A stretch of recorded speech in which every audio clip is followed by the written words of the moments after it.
So between the last video and this video, I went outside. It's a gorgeous day outside, but it's not warm. And I learned that very quickly. It's like 40 degrees out. So I came back in and I thought that I would go through the book of Nahum. I just have to find it. Where is it? Here it is. It's like this tiny little book. If you guys have not watched the intro to Nahum video, please watch that first, because that kind of sets the stage for a lot of what I'm going to go through. Since I already did the intro work, I'm not going to reintroduce a lot of stuff, but there are central themes around this book that are important to know before venturing into the book, so please watch the intro video if you have not. But the book of Nahum is the burden of Nineveh. One of the things that I have stated, I think I talked about this when I was going through Jonah in preparation to go through Nahum, because they both center around the city of Nineveh, was that the burden of are related to the cities of the nations that will fall in conjunction with the pouring out of vial 7 in Revelation 16. And then great Babylon comes into remembrance before God to give to her the cup of the wine of the fierceness of his wrath, and then Jesus comes back. Zephaniah 2 is the one other place where the city of Nineveh is mentioned specifically. Like Asher or Assyria might be mentioned in other places, but specifically in Zephaniah 2. And this is actually in the chart that I have in my Revelation 16 study of the cities of the nations that fall. Because of the camera that I'm using, the software that I'm using for this video, I can't screen share, but that chart of the cities of the nations that fall does include Nineveh, because it's in Zephaniah 2. And yes, Nahum is the burden of Nineveh. I want to underscore the point talking about the burden of in the book of Isaiah, which is important to understand because you've got the burden of Babylon, you've got obviously the burden of Damascus, the burden of Egypt, a whole bunch of these other things. But the parallel passages are going to be in Amos 1 and 2, Zephaniah 2 and 3, Zechariah 14 for the Judah part of it, Jeremiah 46 through 51, Isaiah, say 13 through 22, which we'll go through because that contains the burden of these cities. And having said that,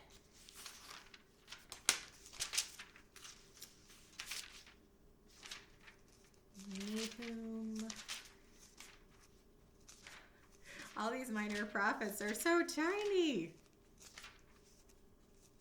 Hosea, Joel, Amos, Obadiah is what I'm looking for. There we go. Oh, it's the vision of Obadiah concerning Edom. So that's not a burden of in Obadiah, but it is one chapter book related to the destruction of Edom. But in Zephaniah 2, I was going to read from, I started to talk about that in the previous video, and then I got segued into Psalm 83, which talked about Asher and the hidden ones and things like that. Like I said, this is why you need to go watch the intro video if you haven't. If you're starting here, go back and watch that first and then come back here. But specifically in Zephaniah 2, where it talks about talking to the remnant. Seek ye the Lord, all ye meek of the earth, which have wrought his judgment. A reference to the 70th week, obviously. Seek righteousness, seek meekness, it may be that ye shall be hid in the day of the Lord's anger. Again, sister passages to that, previously referenced in the other video, talked about at greater length, are Isaiah 26 and Psalm 83.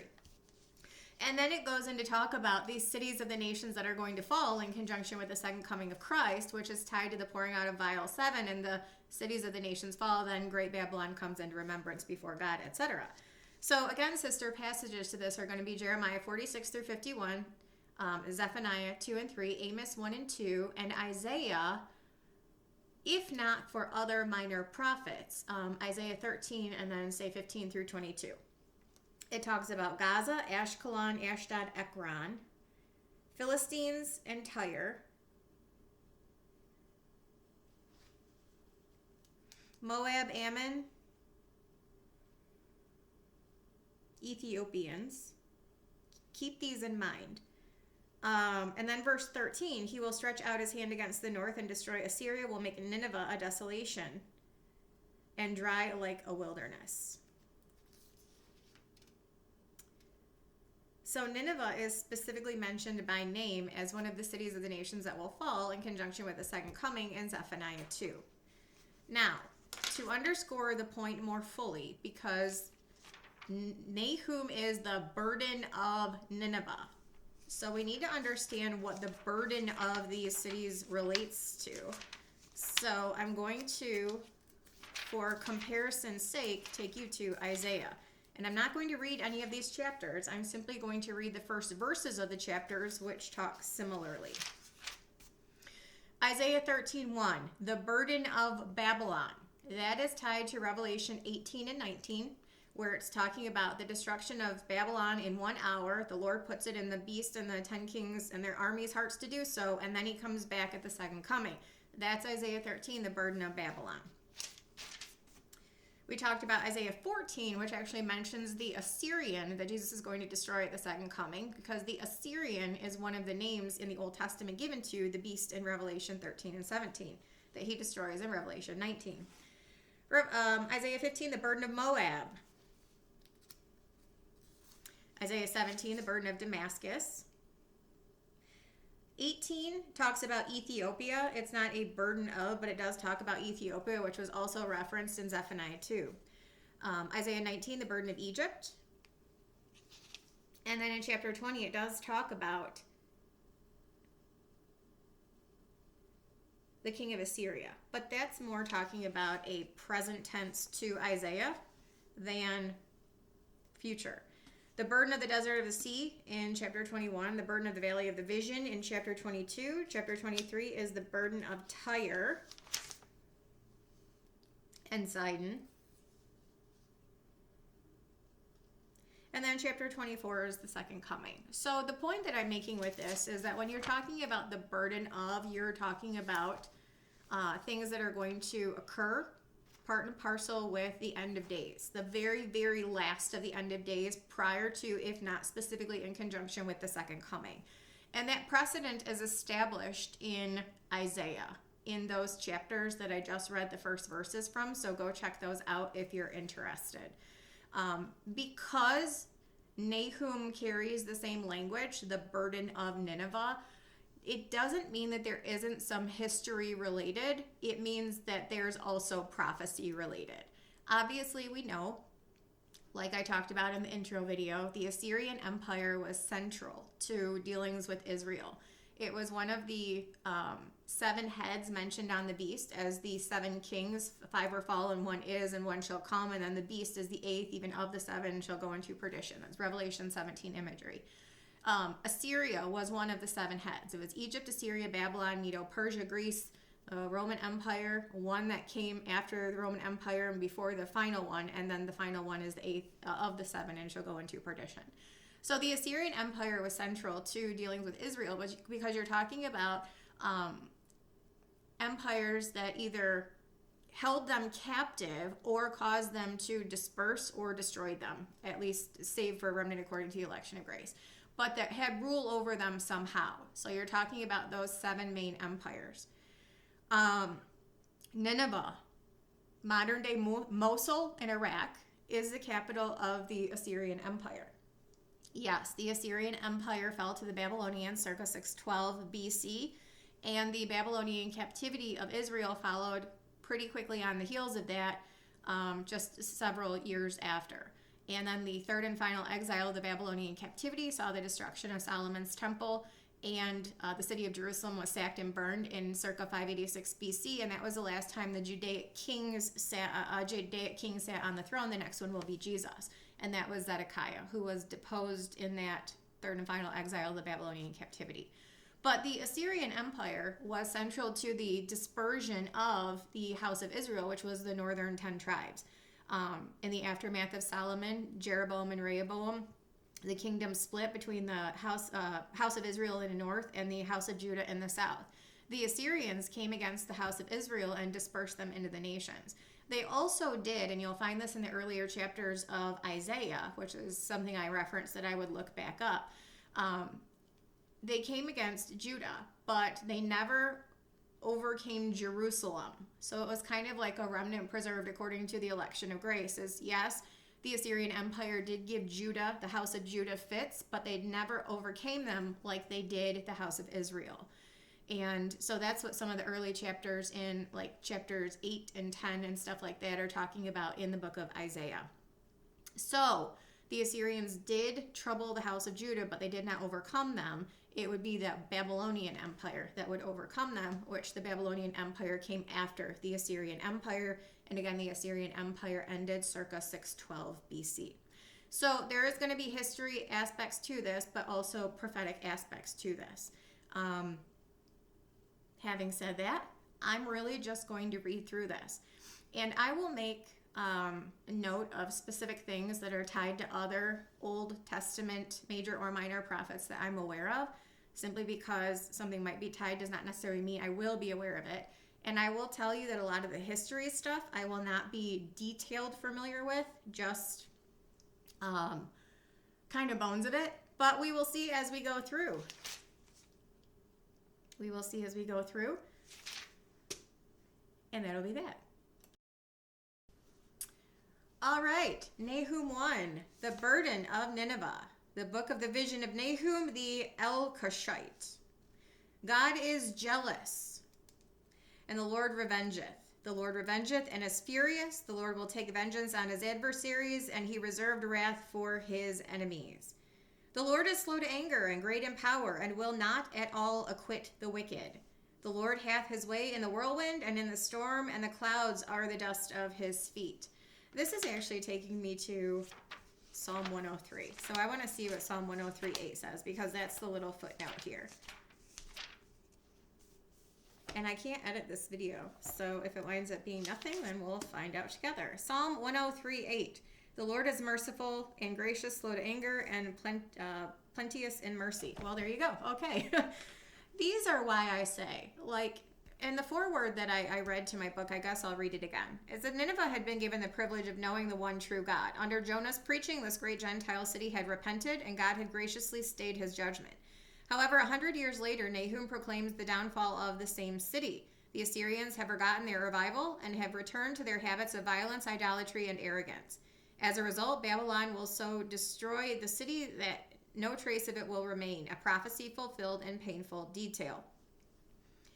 These verses are not talking about Babylon destroying the Assyrian Empire. They're talking about the Lord at the second coming wreaking judgment on wicked people.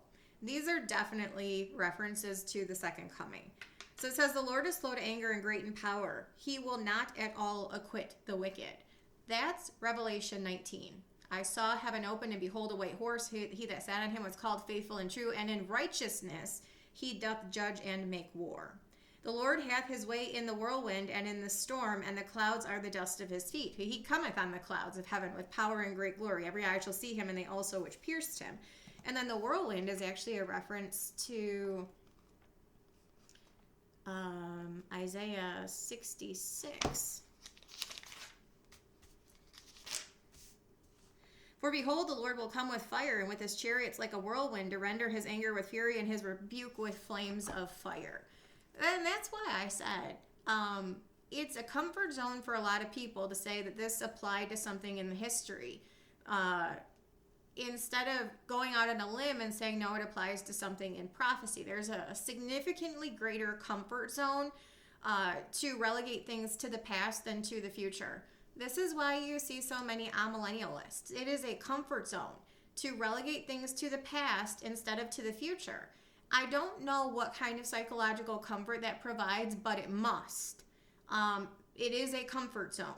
It is a comfort zone. And so when I'm reading through this, and I'm looking at this, and I'm like, this is not about the Assyrian Empire falling to Babylon once upon a time. This is Jesus judging the Assyrian Empire, Asher, at the second coming. And this is where we tie it to Psalm 83. My son just texted me. I talked to him earlier. My grandmother's funeral was on Tuesday, and my son came into town for it. My mom actually came back into town. She moved out of state just recently. So she drove back into town, and we all went together, and he went home yesterday. I had just on Facebook saw some reel of some lady air frying a rotisserie chicken.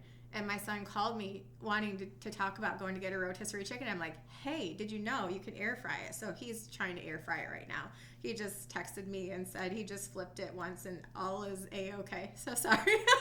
It's just funny. Like, God's timing is really funny with some of that stuff. Like, legitimately, 5 minutes before he had called me, I was watching a reel about this chick air frying a rotisserie chicken. And he's like, if rotisserie chicken sounds good, I'm like, hey, I can help you there. So it's just so funny how God works. But anyway, we're talking about Nahum and Jesus coming at the second coming to wreak judgment on Nineveh, which again is Zechariah 2:13. So go check that out. Just not Zechariah, Zephaniah 2:13, Nineveh.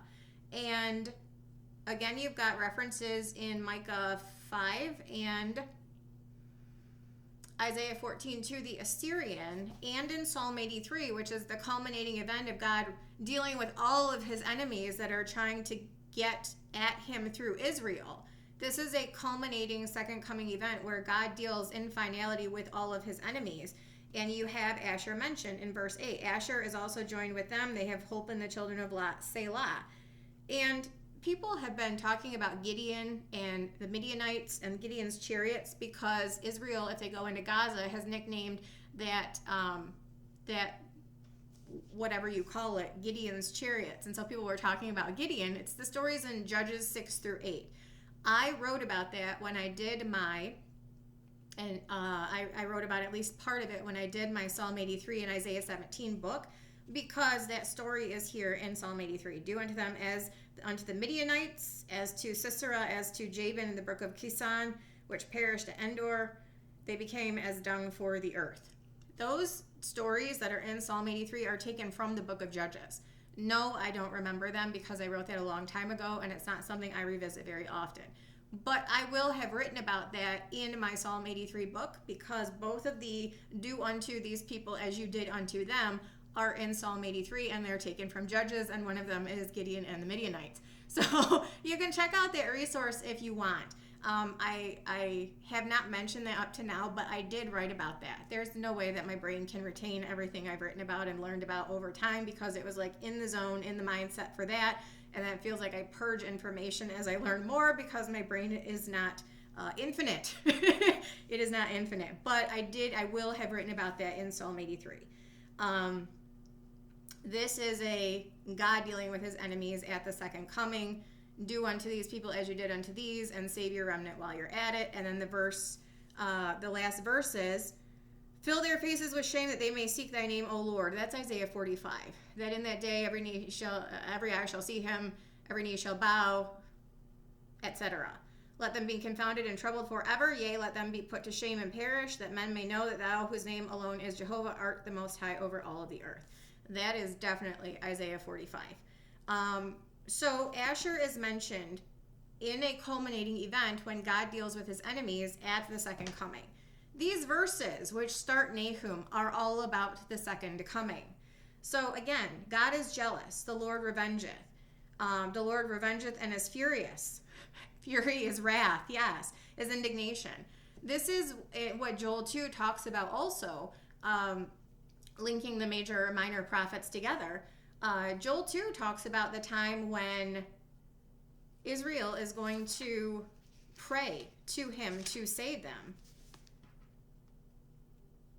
Let the priests, the ministers of the Lord, weep between the porch and the altar. All the people get together and they say, spare thy people, O Lord, and give not thine heritage to reproach, that the heathen should rule over them. Wherefore should they say among the people, where is their God? Then the Lord will be jealous for his land and pity his people. Jealousy is an emotion that's a response to people trying to take from you what is yours. Envy is you wanting what other people have that does not belong to you, and we're told not to do that. Thou shalt not covet. But jealousy is them trying to take for themselves what is God's, and he says no. God is jealous for his land and for his people. He will revenge. He will pay back to them. He is furious, his wrath. The Lord will take vengeance on his adversaries. He reserveth wrath for his enemies. The Lord is slow to anger, great in power, and will not at all acquit the wicked. The Lord knoweth how to deliver the godly out of judgment, and to reserve the unjust unto the day of judgment to be punished. The Lord knoweth how to deliver the godly out of temptation, and to reserve the unjust unto the day of judgment to be punished. That is 2 Peter 2:9. So the whirlwinds, that's Isaiah 66, and the clouds are the dust of his feet. Well, we're told about that in Matthew 24. You come with on the clouds of heaven with power and great glory. Revelation 1 talks about that. Him coming in the clouds of heaven, and everyone will see him. They also which pierced him. That's a second coming thing for sure. Continuing on. He rebuketh the sea, maketh it dry, drieth up all the rivers. Bashan languisheth, and Carmel, and the flower of Lebanon languisheth. Carmel, the top of Carmel shall wither. That's Amos 1. The words of Amos, who was among the herdsmen of Tekoa, which he saw concerning Israel in the days of Uzziah, king of Judah, in the days of Jeroboam, the son of Joash, king of Israel, 2 days before the earthquake. He said, the Lord will roar from Zion. And this is so funny. Like, here's Amos in my Bible, and here's Joel. You have sister verses right across the page from one another in Joel and in Amos. The Lord roaring from Zion. The sun and the moon shall be darkened, the stars shall withdraw their shining. This is Joel 3:15 and 16. The Lord also shall roar out of Zion and utter his voice from Jerusalem. The heavens and the earth shall shake, but the Lord will be the hope of his people and the strength of the children of Israel. And then on the next page, a few verses later, the Lord will roar from Zion and utter his voice from Jerusalem. The habitations of the shepherd shall mourn, and the top of Carmel shall wither. Thus saith the Lord, for 3 transgressions of Damascus, and for 4 I will not turn away the punishment thereof. Clearly, the destruction of Damascus is linked to the second coming when the Lord roars from Zion. Anyway, so he rebuketh the sea and maketh it dry, drieth up all the rivers, Bashan languisheth, and Carmel. Again, that's Amos 1:2. The flower of Lebanon languisheth. The mountains quake at him, the hills melt. The earth is burned at his presence, yea, the world and all that dwell therein. I don't think we need to keep reiterating all of these verses and how they tell us again and again and again in every single way possible that this is linked to the second coming of Christ. Fire. The earth is burned at his presence. Well, that's talked about. He's coming with chariots of fire in the whirlwind. I read that verse in Isaiah 66 a little bit ago. I think 66:15, but it's also all over 2 Peter 3. That the heavens and the earth that are now are reserved and kept in store for fire under the judgment of perdition of ungodly men. I mean, we should, like, just from the first several verses of this chapter, to say that it's linked to history only is false on its face. It is definitely a book of prophecy, at least in part. Continuing on. Who can stand before his indignation? Who can abide the fierceness of his anger? His fury is poured out like fire, and the rocks are thrown down by him. The Lord is good, a strong hold in the day of trouble, and he knoweth them that trust in him. Those that are going to be hid in the day of the Lord's fierce anger, hidden. I talked about this, like I said, in the intro video. So again, I will reiterate, if you have not watched that, please go watch that first. Talking about being hidden in the day of the Lord's fierce anger is definitely the remnant who are newly saved, came to Christ spiritually to be delivered physically when he returns at the second coming. And this is what he tried to offer them in Matthew 23, the religious leaders, when he was pronouncing woes upon them in chapter 23. Before the Olivet Discourse, he said, O Jerusalem, Jerusalem, thou that killest the prophets and stoneth them which are sent unto thee, how often I would have gathered thy children together, even as a hen gathereth her chicks under her wings, and ye would not. So the hiding is him gathering together who is his to keep them safe, so he can judge all of those who are not his and who are absolutely not safe.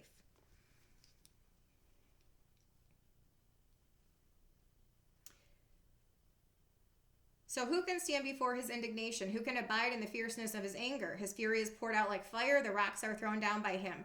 The Lord is good, a stronghold in the day of trouble, and he knoweth them that trust in him. But with an overrunning flood, he will make an utter end of the place thereof, and darkness shall pursue his enemies. What do ye imagine against the Lord? He will make an utter end. Affliction shall not rise up the second time. For while they are folden together as thorns, and while they are drunk as drunkards, they shall be devoured as stubble fully dry. This day of stubble, the chaff and the whirlwind. Jesus talked about this. Actually, John the Baptist talked about this in Matthew 3 when he talked about the baptism of Jesus. He said to the religious leaders, he said, think not to say within yourself, we have Abraham to our father. For I say unto you, God is able of these stones to raise up children to Abraham. Because he promised Abraham that he would have descendants that number as the sand of the sea, stars of the sky, dust of the earth, innumerable. He said, now the axe is laid to the root. He said, I indeed baptize you with water unto repentance. But he that cometh after me, whose shoes I am not worthy to loose, he shall baptize you with fire and with the Holy Ghost, whose fan is in his hand. He will thoroughly purge his floor and gather his wheat into the garner. He will do what? Burn up the chaff with unquenchable fire. They shall be devoured as stubble fully dry. There is one come out of thee that imagineth evil against the Lord, a wicked counselor. Thus saith the Lord, though they be quiet, and likewise many, yet thus shall they be cut down when he shall pass through. Though I have afflicted thee, I will afflict thee no more. For now I will break his yoke from off thee, and will burst thy bonds in sunder. The Lord hath given a commandment concerning thee, that no more of thy name be sown out of the house of thy gods. Will I cut off the graven image and the molten image? I will make thy grave, for thou art vile. Behold upon the mountains the feet of him that bringeth good tidings, that publisheth peace. O Judah, keep thy solemn feast, perform thy vows, for the wicked shall no more pass through thee. He is utterly cut off.